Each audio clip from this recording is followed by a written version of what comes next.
Maşın təkərini belə qışqıs edir ya belə ondan gətir. Hə, cızbızı deyirsən yemək.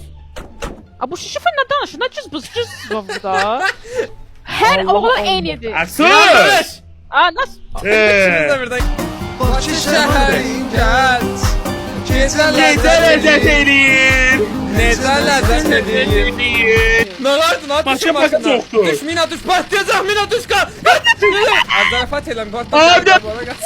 Bu yanımızdakı da adı Minadır. Bəlkə maşına Mina qoyublar qaqa patlayacaq bəlkə maşını.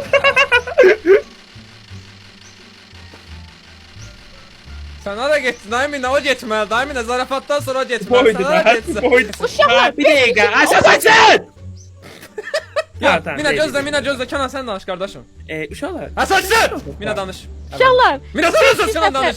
Hə, qardaşım. Kənan sən Zarafatın- danış. Zarafat ikimiz də danış.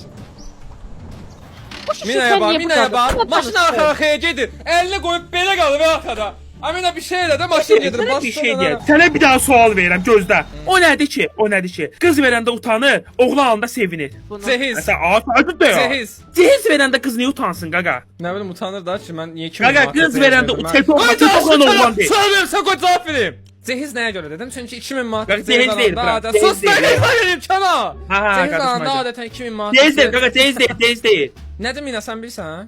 Hə. Nedir? Nədir? Deyim. De. De. De Allah haqqı deyim. Ay haqqı. de. Nömrə. Ay sal. Ay sənin